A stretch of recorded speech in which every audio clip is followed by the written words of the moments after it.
In this episode, we will be talking about toys from my youth that I wish I still had today. And since it's G.I. Joe July, this is all about Joe and Cobra. So, stick around.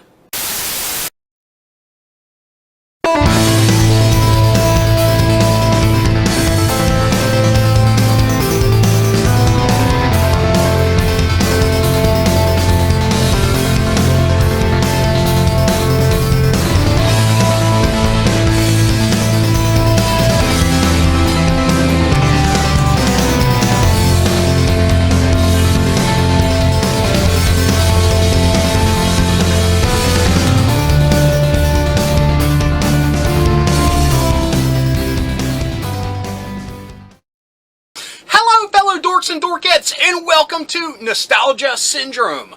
My name is Rob, and in this episode we will be talking about toys I wish I still had from when I was a kid. This is the 6th episode in this spin-off series, if you will, from the Toys I Wish I Had as a Kid series. Just like with that series, I don't see an end in sight for this one either, because there are so many toys that I had from when I was a kid that I think about on occasion, and I really wish I still had them. I mean, for no other reason than to display them proudly on my shelf and just be overcome with that nostalgic goodness that you get from, reconnecting with your childhood. Like I said, this is G.I. Joe July here at the channel, as you can see by this logo, which is kind of like the Nintendo seal of approval, except not as cool. Anyway, with it being G.I. Joe July, this list is made up of all Joe and Cobra toys. Now, when I was poring over my memories and thinking about what bits of G.I. Joe history I wish I still had with me, I came out with a list that is pretty much all vehicles. I think those are the ones that hit me the most, and unfortunately, they're the ones that go for the most money, as we'll see in the follow-up episode of Hunting for Toys I Wish I Still Had. I can only assume. I have not looked up any of these toys or vehicles in years, so I have no idea what they're going for, and I'm pretty interested in finding out. I just know I'm probably going to be coming out of it with a very heavy heart at the prices and knowing I'll never be able to get these items back into my clutches, but it's fun nonetheless. As usual, this list is in no particular order. I jotted them down as I was remembering them. And to be honest, the list that I came up with was a lot bigger than this. I could probably do a couple episodes just on this topic. And with that being said, I had a lot more Joe vehicles than I remembered. And with that being said, I have to cut my parents just a little bit of slack, because as a family we didn't have a lot of money. So just realizing that I had a fair amount of, vehicles for G.I. Joe and Cobra, my parents did a really good job. So thanks, parents. Now, if I was to do this list in a ranking type order, this vehicle would definitely be at the top. It is one of my favorites, and can you blame me? Because it is definitely one of the most awesome, at least to me. And it was the Cobra Wolf, released in 1987. See, it's things like this that really trip up my memory, because in 1987 I was 11 years old. I think in today's standards, that is way too old to be playing with toys, but I think for us growing up in that time, there was nothing wrong with that. And honestly, there's nothing wrong with it today. It's just kind of how society views it. Anyway, I remember getting this at one of my favorite places to get toys when I was a kid, Montgomery Ward's. Yes, the department store. See, back in the day, it was a fully functioning department store. They had many different departments, and their toy section was awesome. A lot of my fondest memories of different toys came from Montgomery Ward. Toys that I don't remember seeing anywhere else. Heck, I remember when Dune came out. I don't remember seeing Dune toys anywhere else, but Montgomery Ward, they went all out with a full display. Anyway, we're not here to talk about Dune, we're here to talk about the Cobra Wolf. Now, what makes the Cobra Wolf one of my favorite vehicles of all time? all the different features that it had. And a lot of them were very simple. First off, it had an awesome blue canopy over the cockpit, a see-through blue, which was kind of unique at the time. And it had 2 cockpits at that, so you had 2 different Cobra dudes that could ride in style with the heat on. It had awesome movable skis. Heck, it even had missiles with skis. How awesome is that? It's kind of like a torpedo for the snow. And I remember having so much fun with those and like pretending that people could ride on them like they were surfboards and stuff. One of the other awesome features that it had was its missile bay. It actually lifted out and it had missiles with like a little notch at the top that you could like fling them out like they were really firing. That was pretty cool. I mean, it's a neat feature to have without, it being spring loaded, because you could really, put some force behind them and get them to shoot a long distance. It also had a double-barreled cannon on the top, which was pretty cool. But the one thing that I think also propels this to the top of my list was the Ice Viper that it came with. Now, I don't know what the thought process was of giving this guy 2 size, which is awesome in itself, but they took that extra step, and you could actually put them on his legs. It was like a little notched area that they could slide down into. It was molded on. It wasn't like any extra, bandolier or anything. They just were molded into his legs and they kind of slid down. Now, I'm sure they didn't last that long on his legs, but it's the thought that counts. Now, he came with a cool helmet, and, I'm always a sucker for helmeted characters, especially when it comes off. But the thing is, why would you have him wear that helmet when he's got a straight up red ninja mask? This character fit into all of my ninja adventures. It didn't matter that he was supposed to be in the Arctic. This dude went everywhere and he was a Cobra ninja. Considering I never had the original Storm Shadow, so he kind of fit that role until I got the second version of Storm Shadow, which at that time was on the G.I. Joe side. So, yeah, he was my Cobra ninja at the time, and I had so many great adventures with him. Now, if I'm not mistaken, and this is one of the reasons also why I am ending Fistful of Joes and doing something else, is because I think I may have him in my collection somewhere, but if we did talk about him on that show, it was so long ago, I can't even remember. Either way, he seems like one of those figures that I would have held onto with a death-like grip because of how awesome he was. Now, this G.I. Joe vehicle was another one that I remember getting from Montgomery Ward. Like I said, it was my favorite toy store at the time. Mainly because my parents didn't take me to toy stores, so places like this filled the void. Anyway, this one comes from 1984, and it is the Slugger. Now, I totally missed out on the Mobat when it came out, and I can only assume the Mobat was probably pretty pricey because of its motorized actions. But I didn't care. The Slugger I thought was awesome. Who cares if it's not motorized? It's an awesome tank. Or self-propelled cannon, as it said it was. Anyway, what it lacked in pizzazz, it had a couple features that really fueled my imagination. Now, the one thing that I think about a lot when I think about the Slugger was its stabilizing arm that would come out of the back.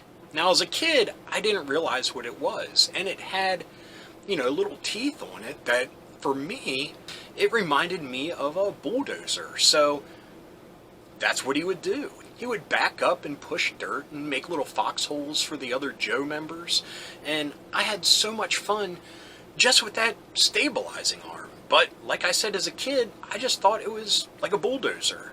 It also had a one-man cockpit with a little swinging door, and it had an awesome machine gun that would go into a little post hole at the top for the driver Thunder to use on whatever Cobra got in his way.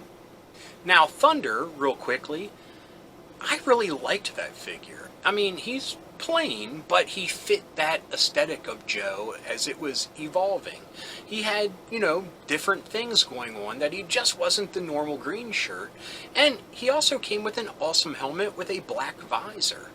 Thunder was definitely one of my favorite figures at that time. Also, it came with a little tow hook on the back, which I unfortunately didn't have any of the little, tow behind smaller vehicles that were released around that time period, but I always thought that was cool, and like I said, it fueled my imagination because I really didn't know what he could tow. I mean, I had little wagons and stuff from my, farm sets and such that he would tow around, and, some Joes would sit in the back, and that was enough for me. I had so much fun just with that little hook. Just like with the little bulldozer back. Now, the one thing I also remember about having the Slugger was the little swinging cockpit door broke on mine. But leave it to my dad to find a way around that. He used one of those little brass brad things that you use on paper that you fold out, and he stuck that down and folded it out on the inside so it still swung back and forth, and it looked pretty cool. I mean, it actually had some heavy metal on it. Now, this vehicle, I only have like a fleeting memory of. See, when it came out in 1988, I was 12 years old, and I think I was still going through the motions of collecting G.I. Joe and other toys, but my heart wasn't in it, because in middle school, I was bullied relentlessly. So, I think my parents still wanted to get me these things because I loved them, but I kind of was jaded after, getting the crap beat out of me so much. Anyway, with that being said, I don't have strong memories of it, but this is definitely one of the coolest vehicles I had, and I just wish I realized it at the time. It was G.I. Joe's Warthog. Now, first things first, this was Sergeant Slaughter's second vehicle in the G.I. Joe universe, his first being the Triple T tank. He really made an upgrade with the Warthog because this actually had everything you could want out of a vehicle. It had huge missiles, 2-stage torpedoes as they were called. It had 3 different hatches and 3 separate cockpits. And it had a machine gun that also attached the exact same way as the Sluggers. Anyway, this vehicle can hold 9 figures, and not just with the, the foot posts around it. It actually has a bay. Doors would flip up and you could put characters inside of it. And it had an awesome engine compartment in the front that you could take apart and work on if you wanted to. But on top of all of that, it probably had one of the most awesome sticker applications of any vehicle. I mean, look at this Warthog face. I mean, I don't think Warthogs have sharp teeth, but who cares? If you saw this thing coming across the battlefield, especially with Sergeant Slaughter behind the wheel, you know you're screwed. I mean, what can you do?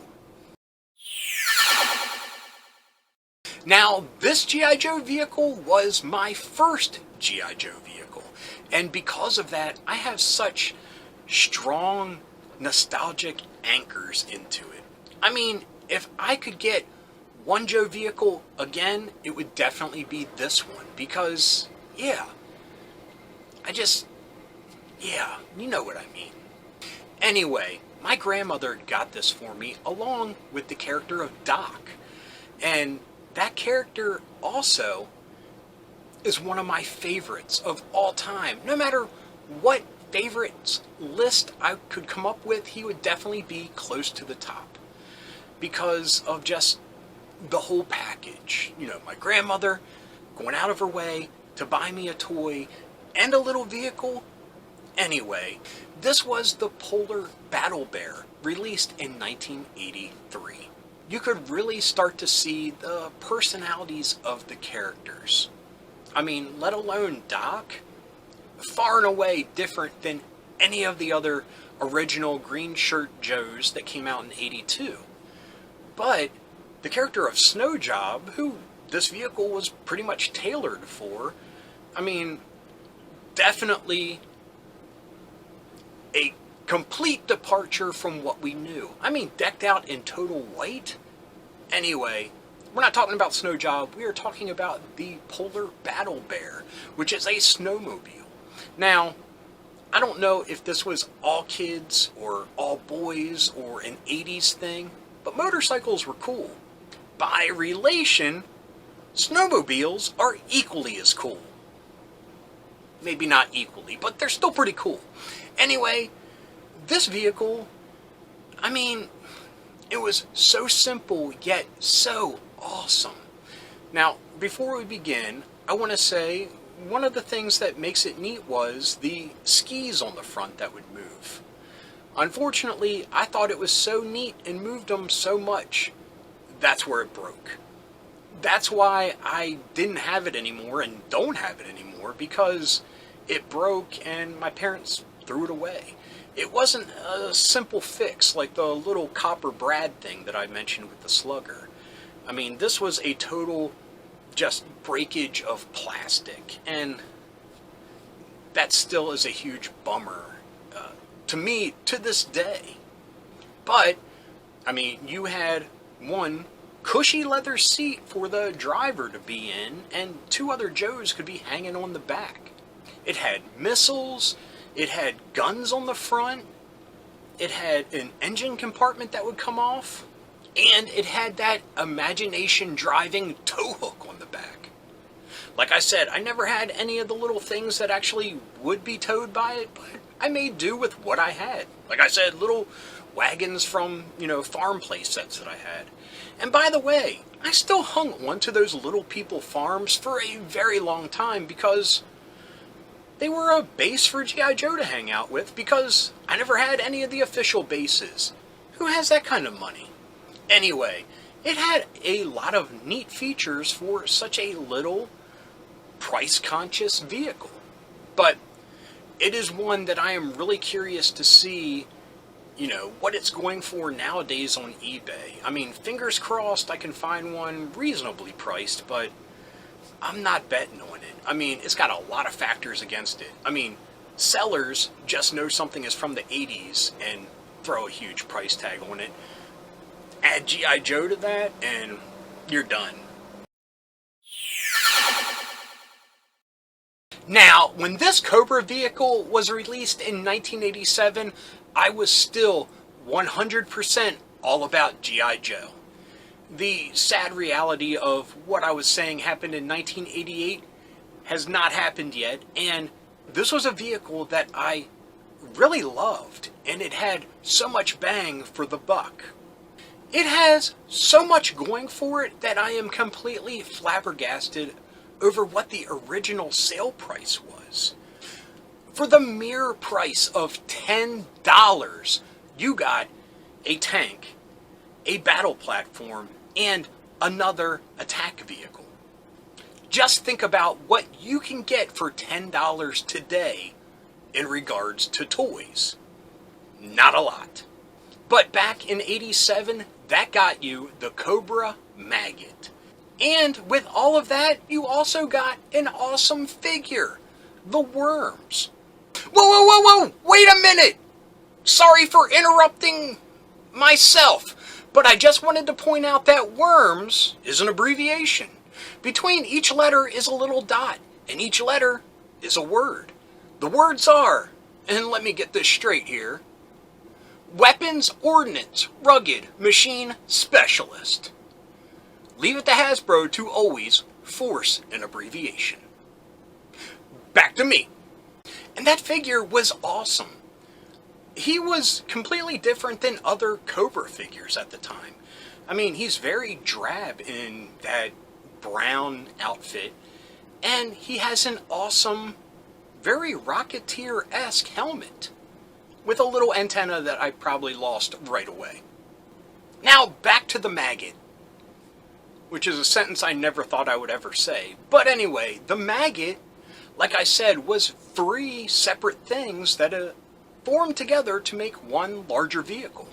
Now, you had the front piece, which is kind of like a tank. It had a yellow cannon on it and a little cockpit for the worms to sit in. You had a battle platform with fold-out legs that would detach from the back part of the maggot, which was a separate unit with like on a pivoted thing. So yeah, it could handle all terrain, I guess, because it would pivot and swing around, whatever. But you would fold out these little legs, but that's also where the large, super big cannon was. So, you know, they could set up somewhere miles away and be shelling the crap out of G.I. Joe while the one vehicle's going around and blasting everything. But it also came with another vehicle, which they said was the, you know, faster attack vehicle. Now, that one didn't have any super big weapons, but it definitely had weapons. And yeah, you got two vehicles, an awesome cannoned battle platform, all together. Like I said, for $10. Now, the reason I looked up the price for this one specifically and none of the others was I assumed it was super expensive because of all the playability that it had packed into it. And I kind of wanted to see and gauge, you know, what my parents were spending at the time, because probably other than the Night Raven, this was one of the biggest vehicles that I had. And if I remember correctly, the Night Raven was super cheap as well, because it really didn't have a lot of features. It was just like a couple pieces that would snap together into this big jet. But you compare that to this definitely has a ton of features. And a super cheap price. I still can't get over it. I mean, for $10 now, you're lucky to get a 3 3/4 or 4-inch figure nowadays for that price. That's just for a figure. This came with a figure and all that other crap. I mean, it's mind-boggling. I think I need a break.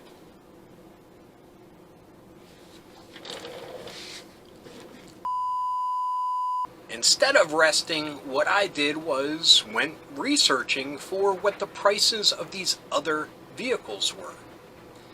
I think this is a feature that I need to start adding onto some of these episodes, because here, I wrote them down. Listen to this. The Cobra Wolf retailed for $7. The Slugger, $6.50.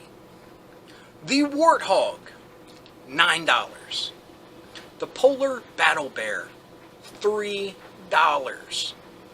Now, when you think about 4 out of 5 of these came with a figure, and usually that figure also had accessories and features to it. When I was a kid, I really didn't have any concept of money. I just knew we didn't have it. So, I mean, these prices to today's standards are awesome. Back then, I can't comment on that. I'm just looking at these with 2022 eyes as a soon-to-be 46-year-old dude, and my mind is blown. Anyway, yeah, happy G.I. Joe July, and like I said, that might be something I start including on some of these episodes, because I'm finding it fascinating. I mean, has inflation gotten that out of hand, or was there a different emphasis put on toys then than it is now? Is it the toy manufacturers just really sinking their hooks into the collector's market, or is crap really that crazy nowadays? It's something I find fascinating. Not for, like I said, any scathing editorial, just out of sheer curiosity. Anyway, please check out the channel for more G.I. Joe content this month, and all my past G.I. Joe content. At a minimum, I talk about G.I. Joe at least once a month, usually more. But like I said, this month, it's special. It's all Joe, all Cobra, all month long. Anyway, I hope you enjoyed this episode. If you did, please give me a thumbs up. If you got something to say, I love reading them, and I love getting back to everybody. And if you're new around here and you enjoyed this or any of my episodes YouTube is recommending down here, please hit subscribe. And if you hit that little bell icon, you will be notified whenever there's a new episode. So anyway, until next time, thanks for watching. Keep being rad and stay dorky.